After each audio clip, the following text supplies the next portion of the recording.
Jacob Oliver. Oliver! He's free again! Over the line! How does he do it? Not all heroes wear capes.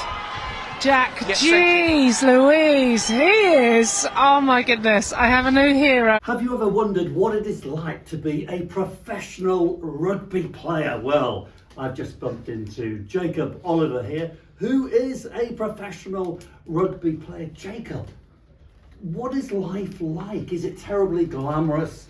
Is there loads of money? No,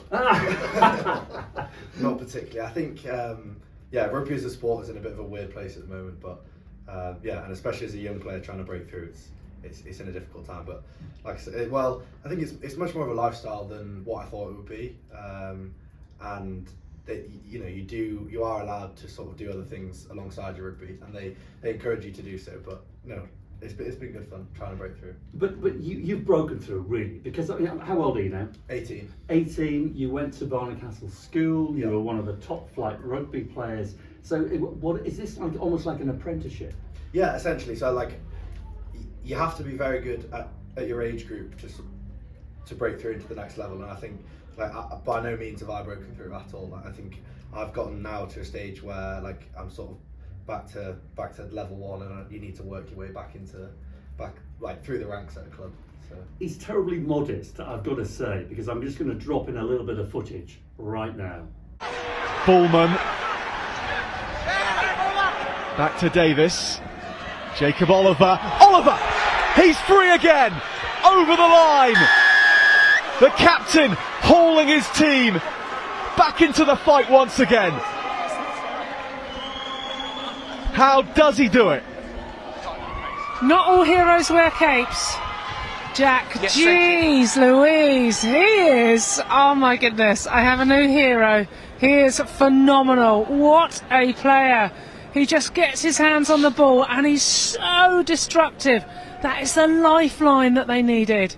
It's a lot to ask, but if anyone's going to do it, it's going to be Jacob Oliver. So that was impressive. It was. Anthony, you're the grandfather. You've watched Jacob throughout his school career. Yeah. It must be hard going for you in some ways, watching him on the pitch.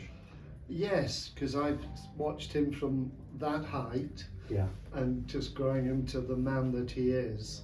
But he's playing last year for under 18s for England. He's been called up again for England. Yeah. He's about to go over to Italy and play for England, the under 20s. Are you? I mean, they don't pick idiots, do they, David? They don't. They don't. You're beautifully modest. I love that. That's a real virtue, Jacob. But what's the difference between Newcastle School rugby? I mean, Newcastle School is, Google it, it's a very well-known school for rugby. I mean, it's produced some very big rugby players, not only in the name, but physically as well. Look at the size of them. How much do you eat, first of all? Well, you have to eat a lot. You're running around all day, it's your job, so otherwise you'll just be whittled away. And you've got to get, you're a big, strong, strapping guy. You've got to put on the protein. That's it. Yeah. Okay, so from very good rugby school to the academy up at the Falcons. Yeah. You have moved up a level. Mm-hmm. Was it a bit of a shock to the system? Is it a harder game now? Yeah, I think I was quite shocked in how structured it was. Like, as a sport, it's very different playing at a schoolboy level to professional. Like, at the end of the day, that's your job now, and like at schoolboy level, you do it for fun, whereas you can't really make mistakes when you're getting paid to do it. Right. So, okay. Yeah. It's a proper serious business. Yeah. Okay.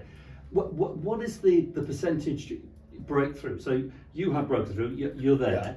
But to get right to the top, what percentage of rugby players where you are make it to the top? So I think it depends what your view of the top is. But I think I remember being sat in a meeting when I was younger in like the junior academy saying 1% of you guys in this room will sign your professional contract, and then 1% of those guys that sign their professional contract will end up at the top level. Wow, So, I mean that's niche market, that isn't it? It is. Is that a worry for you, for his career, for his life? Because again, even if he does make it right to the top, it's not something that he'll be playing until what age? 30? Yeah, max. I'm guessing. Yeah.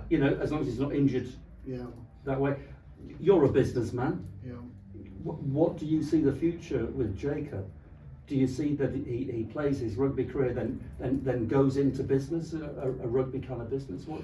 Because you're a planner and a schemer. Yeah, I'm concerned about the amount of women that he pulls.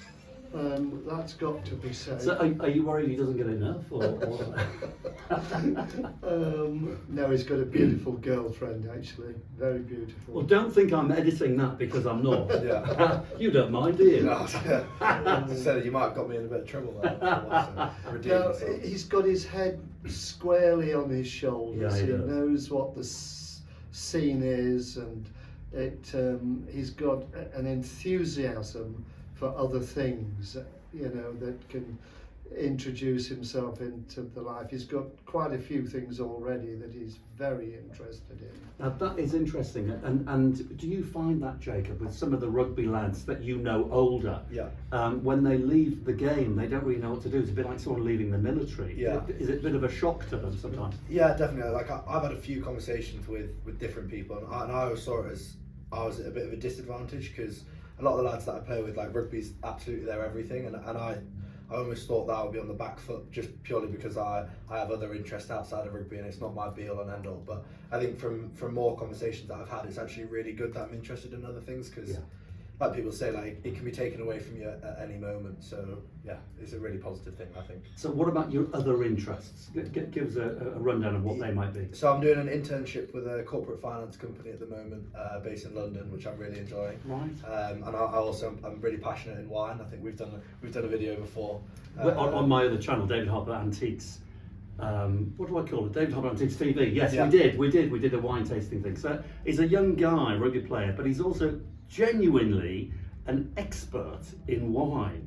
It's good looking. He's got everything, Anthony. It's actually unfair. I've not paid David for this. No, he hasn't paid. But he's an expert in wine. It's really interesting, and you've also made some very good investments in wine. I know your dad introduced you to wine investing many years ago. Yeah. So that's an interest. So you might become a great rugby player, and then suddenly a wine merchant of some sort. Let's just hope my career leaves me in France, eh? Yeah.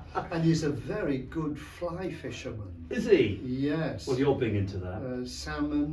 And he gets onto some good rivers, and it's no easy game trying to cast a fly. But that's good for what you do as well, because your business, the rugby business, is very physical, isn't it?